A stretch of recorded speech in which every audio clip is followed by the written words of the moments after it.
I don't know if you want to deal with this or where you might want to go with it. You can ignore it if you want, but there's a line that's always stuck with me that we all know that the military is a giant corporate welfare form and a giant form of Keynesian stimulus.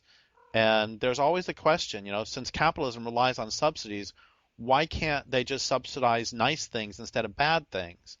And back during the whole B-1 bomber fiasco back in the 70s, George McGovern asked somebody at, I think, Lockheed Martin or whatever company it was that was building them. Um, he said, "Hey, so you just care about money, right? You don't actually care about building bombers, right?" And the guy said, "Yeah."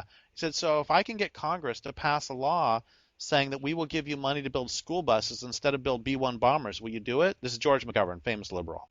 And the guy said, "Sure, we'd do it." And then they both just burst out laughing because the whole notion was so absurd because they knew it could never happen. I mean, is there anything you want to do with that?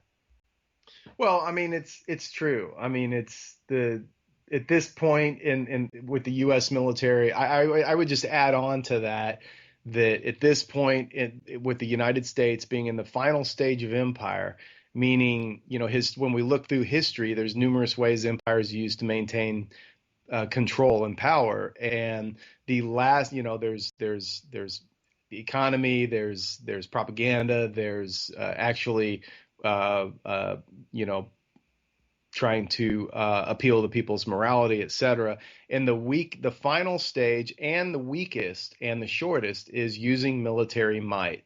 And this is why when we saw, like with Rome, for example, the final stage was they had pushed the military frontiers out as far as possible and put all their resources into maintaining and growing the military, and then it collapsed relatively shortly thereafter.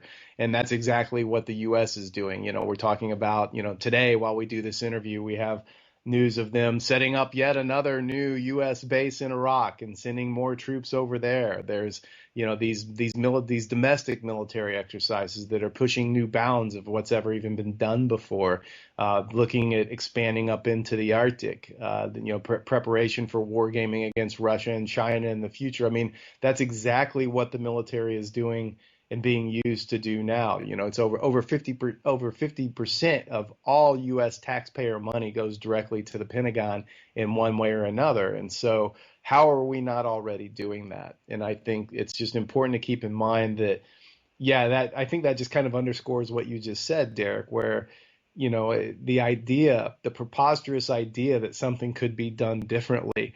I don't think anyone could really take it seriously at this stage of the game because everyone understands what's happening with the military, that it's really kind of the final weapon that the U.S. government is using geopolitically at this point.